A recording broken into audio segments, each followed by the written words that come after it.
Assalamualaikum warahmatullahi wabarakatuh. Kita kembali lagi dalam gaya selingkungnya jurnal Pustaka Galeri Mandiri. Nah, kita lanjut, ada beberapa hal yang harus kita ketahui bagi para editor. Mungkin bagi Bapak Ibu para editor semuanya sudah mempelajari dan mengetahui bagaimana caranya sistem dari Open Journal System ini bekerja. Namun masing-masing jurnal tentu memiliki model dan gaya masing-masing. Begitupun untuk jurnal Pustaka Galeri Mandiri. Nah, jadi ini juga panduan bagi Pak Ibu editor untuk menyesuaikan dengan gaya selingkung yang ada di jurnal Pustaka Galeri Mandiri. Nah, kita langsung saja mulai, kita masuk ke jurnal Pustaka Galeri Mandiri. Nah, Bapak Ibu, mungkin seiring waktu jurnal ini akan tetap dan terus berkembang gitu ya. Mungkin saja beberapa jurnal yang sudah ada di sini akan bertambah. Nah, gaya selingkungnya untuk sampai saat sekarang masih seperti yang sudah pernah disampaikan di materi video sebelumnya untuk gaya selingkung pada template jurnal yang ada di Pustaka Galeri Mandiri. Nah, jadi untuk yang pertama kita mencoba bagaimana mulai dari pengerjaan yang dilakukan oleh GM ataupun Chief Editor dalam memproses naskah sampai nanti naskah itu publish. Nah, ini sesuai dengan gaya selingkung yang sudah ditetapkan oleh jurnalnya Pustaka Galeri Mandiri. Nah, untuk yang pertama misalkan saya contohkan di sini, ada jurnal Pustaka Mitra. Nah, untuk jurnal pengabdian masyarakat kita buka dulu jurnalnya. Nah, oke, Bapak Ibu editor semuanya, baik GM dan para kolega editornya. Nah, sekarang kita sudah masuk ke dalam jurnal Pustaka Mitra. Nah, di sini ada daftar dan login, ya, ada bagian daftar dan login. Biasanya ada di sebelah sini. Tapi ini ada, kita pindahkan di sini untuk daftar dan loginnya. Nah, bagi Bapak Ibu sebagai GM tentu login sebagai GM. Nah, jadi Bapak Ibu GM dan para editor itu bisa login. Bagi yang belum punya akun silahkan daftar terlebih dahulu, nanti sampaikan kepada saya ataupun ke bagian lead bank lainnya, lewat saya boleh, nanti akan didaftarkan ataupun dibikinkan rule untuk sesuai dengan job masing-masing. Nah, kalau sudah punya akun dan sudah diregistrasi sebagai GM ataupun editor lainnya, berarti Bapak Ibu bisa login di sini. Nah, sebagai contoh di sini saya akan login menggunakan akunnya GM Pustaka Mitra. Kemudian login. Nah, di sini kita akan kelihatan ada di bagian naskah masuk itu ada yang belum diproses, ada antrianku, semua aktif, dan arsip. Ini bagian yang sudah pernah diterbit ataupun yang sudah pernah ditolak. Nah, Bapak Ibu GM ataupun Chief Editor maupun editor jurnal nantinya, yang pertama itu mohon diperhatikan sekali adalah file dokumen dari ataupun file yang disubmit oleh para author. Nah, pastikan file yang disubmit itu adalah file yang ekstensinya itu .doc ataupun docx, yaitu dalam bentuk dokumen Microsoft Word. Nah, jangan sampai nanti ada kalanya file yang diupload itu di luar dari konteks file dokumen. Nah, sebagai contoh misalkan saja nanti ada beberapa author yang mencoba merusak sistem OJS ini, yang misalkan mengupload virus dan lain sebagainya. Nah, nanti Bapak Ibu bisa cek. Misalkan saya contoh di sini. Di sini ada naskah baru masuk itu yang belum diproses, ada 4. Nah, kita cek di sini misalkan ada naskahnya Satin. Nah, di sini kelihatan judulnya Pelatihan Model Pembelajaran di India dengan Konsep Pembelajaran di Indonesia. Ini kita bisa cek file naskahnya. Diklik saja judulnya. Nanti akan kelihatan ekstensi naskahnya itu seperti apa.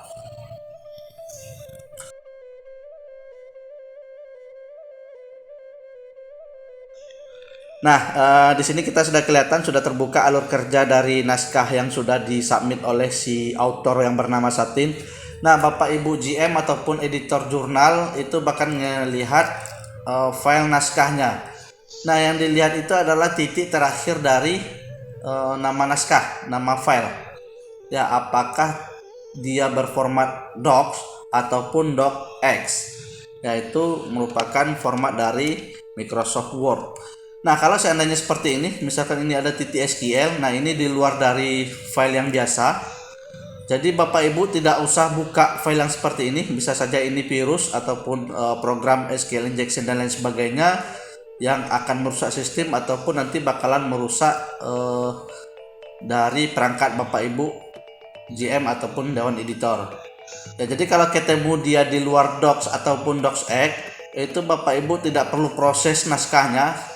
Jadi Bapak Ibu tidak perlu menugaskan editor. Misalkan contoh seperti ini, saya login sebagainya GM, itu saya tidak akan menugaskan editornya, ini naskah langsung ditolak.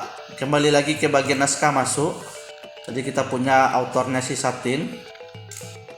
Ini dia. Di bagian panah ini,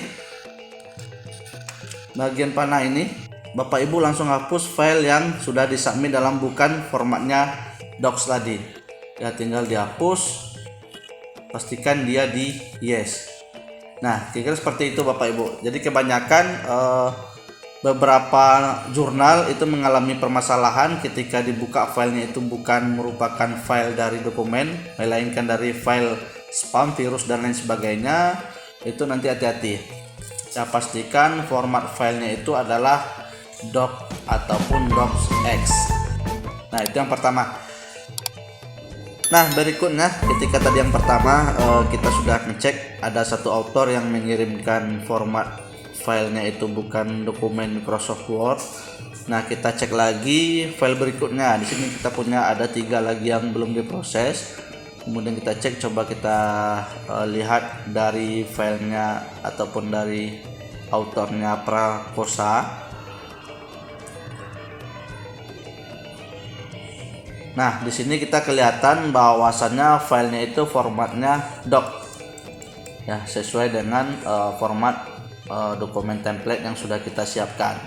Nah, kalau sudah seperti ini, Bapak Ibu GM itu sudah boleh meneruskan ke editor jurnalnya. Ya, jadi di sini silakan Bapak Ibu tugaskan siapa editor jurnal yang akan menangani dengan naskah yang ini. Nah, kalau kita lihat di sini adalah judulnya edukasi penggunaan aplikasi Money Manager untuk perencanaan finansial di Karang Taruna bla bla bla. Nah, Bapak Ibu GM nanti boleh menugaskan editor yang sekiranya bisa menangani dari naskah yang masuk ini. Ya, jadi di sini saya tugaskan karena saya masuk tadi sebagai GM, kemudian ditugaskan editor jurnalnya siapa. Nah, kebetulan di Pustaka Mitra ini ada 2 orang editor dari jurnalnya. Nah, kita pilih salah satu yang cocok untuk menangani dari naskah yang tadi. Kemudian di sini ada peserta ini hanya diperbolehkan merekomendasikan keputusan editorial dan akan membutuhkan penyunting berwenang untuk memberikan keputusan editorial. Jadi kalau kita checklist, dia hanya diperbolehkan untuk merekomendasi. Nah, jadi kalau kita beri hak penugasannya itu boleh lebih luas, ini tidak usah di checklist. Kemudian di sini ada pesan boleh menggunakan penugasan editorial. Jadi ini format yang sudah disediakan oleh OJS-nya. Jadi Bapak Ibu GM tidak perlu lagi mengentrikan ataupun mengetikkan tugas yang harus dilakukan oleh editor. Nah, jika Bapak Ibu GM ingin memberikan pesan tersendiri, itu boleh memilih bagian yang di atas. Jadi di sini Bapak Ibu silakan ketikkan pesannya. Ya, kalau kebiasaan itu menggunakan format yang sudah disediakan oleh OJS-nya saja. Jadi sudah selesai seperti ini. Kemudian oke. Nah, jadi di sini ada pemberitahuan bahwasannya naskah yang masuk ini sudah diserahkan dan ditindaklanjuti oleh bagian editor jurnal. Nah, Bapak Ibu GM tugasnya sudah sampai di sini. Dan cukup memantau saja perkembangan dari naskah yang dikerjakan. Walaupun sebenarnya Bapak Ibu GM bisa menyelesaikan ini sampai nanti di publish. Nah, cuman di bagian editorial itu harus berdasarkan job desk masing-masing. Nah, di sini kita sudah tugaskan seorang editor dengan nama editornya adalah Iksan. Nah, di sini ada diskusinya. Kalau kita lihat, ini adalah yang dipesankan tadi, bahwasannya dari GM memberikan penugasan pada editor jurnal. Walaupun sebenarnya ketika author mensubmit naskah, itu di bagian jurnal editor itu akan tampil juga seperti ini, sama seperti yang tampil pada chief and editor ataupun jurnal manager. Nah, tujuannya dibuatkan penugasan itu nanti bakalan muncul email notifikasi yang mana nanti editor jurnalnya bisa mengklaim ataupun bisa memasukkan data penugasan ini ke dalam Publons dan pengindeks lainnya.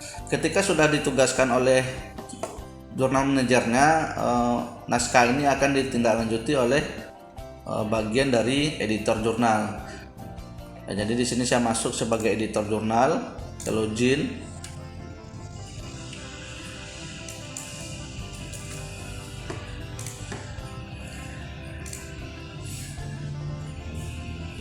Dari jurnalnya Pustaka Mitra tadi. Nah, kita sudah masuk sebagai Ihsan. Saya masuk ke bagian dashboardnya. Saya akan mengecek penugasan yang sudah ditugaskan dari GM tadi. Ya, ini dia, ada masuk ke dalam antrianku, itu di Prakosa. Nah, ini yang dibilang tadi, bahwasannya apa yang dikirimkan oleh author itu secara otomatis juga masuk ke bagian jurnal editor. Namun alangkah baiknya tetap jurnal manager itu memberikan penugasan kepada editor jurnal biar nanti notifikasinya masuk ke email. Nah, ini dia antrianku. Di bagian penugasan itu ada autornya Prakosa.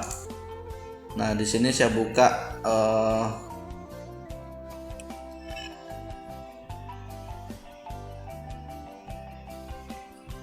di sini kita kelihatan ini penugasan tadi yang disampaikan oleh GM-nya.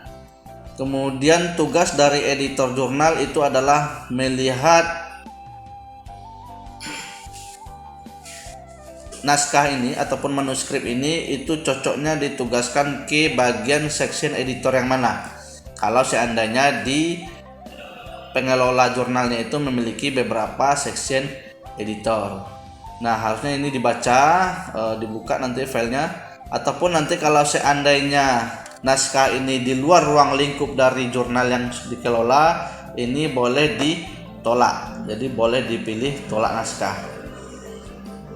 Nah, kalau seandainya ini bisa dilanjutkan, berarti kita lanjutkan ke bagian section editor. Pun walaupun demikian, editor jurnal itu bisa juga langsung mengirimkan file ini ke bagian reviewer.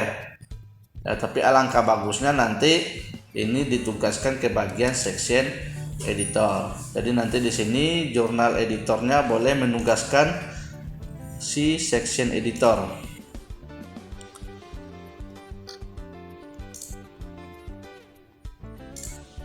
Nah, di sini ada editor bagiannya itu yang bernama Novi Trisna.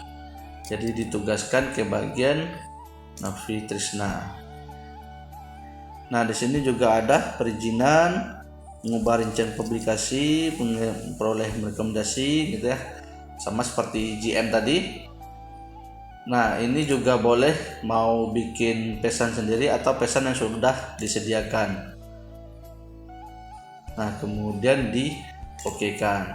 Sehingga naskah ini akan menambah ataupun partisipasinya bertambah untuk bagian editor, section editor ataupun editor bagian.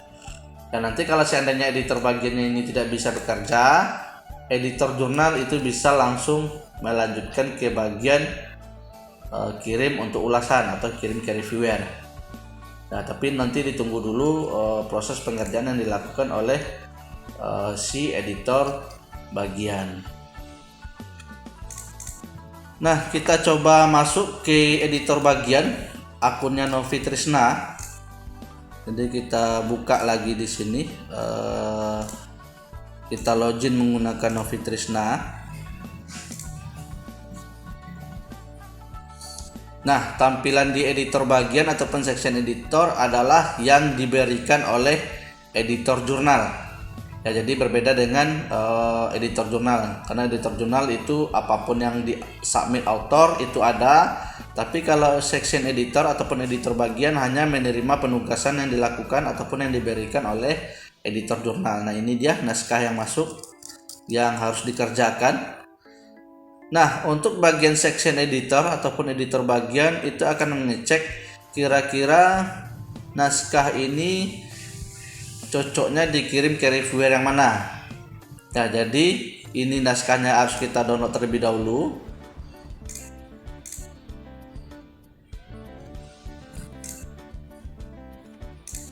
Saya buka naskahnya.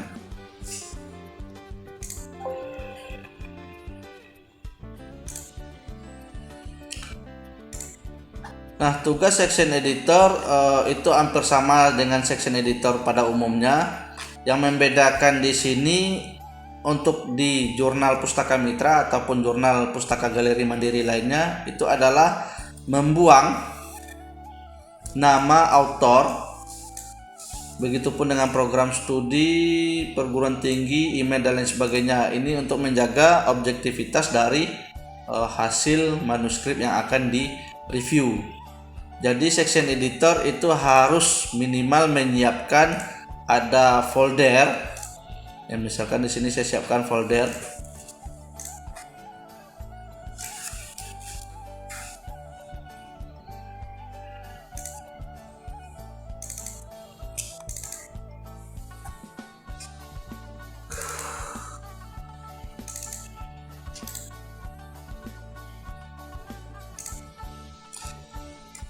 Ada folder yang namanya file asli misal.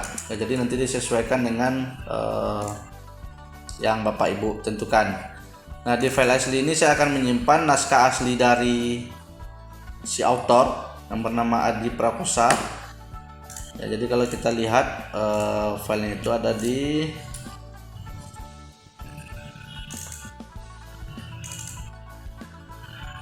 Pustaka Mitra Maret 2002, file asli.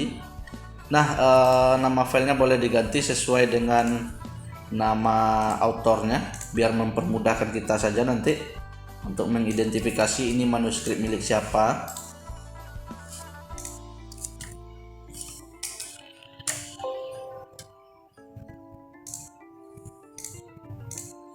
Kita close dulu. Harusnya saat di save as tadi boleh langsung di edit nama filenya. Nah, kemudian berikutnya Bapak Ibu membuang ataupun mendelete nama program studi sampai ke seluruhan sampai ke email. Delete sehingga nanti yang muncul hanya tinggal judul. Nah, kemudian ini file ini di save as. Saya bikin nama filenya itu adalah dikirim ke reviewer. Nama foldernya, nama filenya tetap nama Adi Prakosa, artinya ini file yang sudah tidak memiliki nama. Nah, sehingga nanti reviewernya tidak mengetahui ini naskah milik siapa. Nah, kalau sudah Bapak Ibu section editor itu mengirimkan naskah ini untuk 2 orang reviewer. Satu reviewer yang sudah ada di OJS-nya, satu lagi ke bagian reviewer dari bagian litbang. Nah, itu gaya selingkuh yang ditetapkan oleh jurnal Pustaka Galeri Mandiri. Nah, jadi di sini nanti kirim untuk ulasan. Nah, kalau filenya tadi sudah diperbaiki, boleh unggah file yang baru. Nah, ditimpa saja yang ini.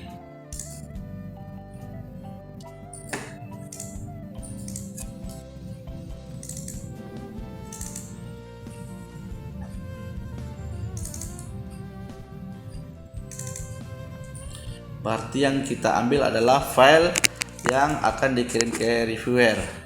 Ini yang namanya sudah kita buang tadi. lanjutkan, selesai. Sehingga filenya yang tadi ditimpa, kemudian kirim untuk ulasan. Nah, alur kerjanya dari naskah tadi sekarang sudah masuk ke bagian ulasan. Nah, Bapak Ibu section editor itu menambahkan reviewernya siapa ya, karena di Gaya Selingkung kita itu menggunakan 2 reviewer, satu dari akademisinya, satu dari bagian leadbank. Jadi di sini ditambahkan. Nah, misalkan untuk yang ini cocoknya misalkan saya bikin Pak Ahmad Kamal misalkan. Nah, sekiranya Pak Ahmad Kamal ini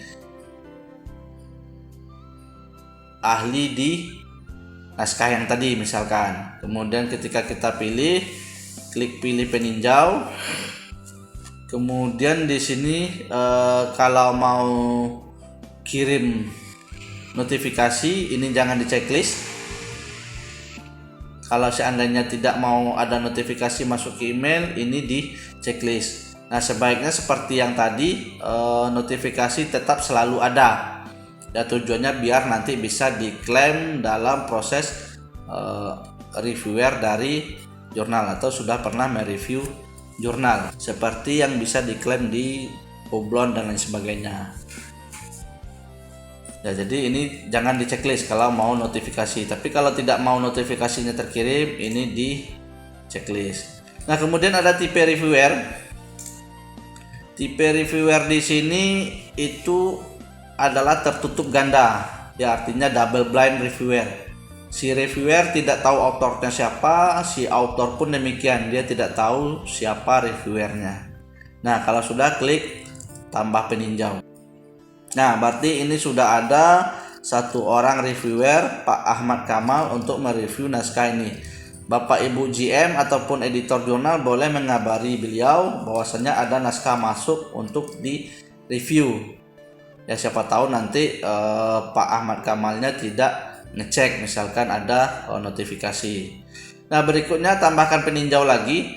Nah, Bapak Ibu editor, khususnya untuk section editor yang memilih reviewer, itu disesuaikan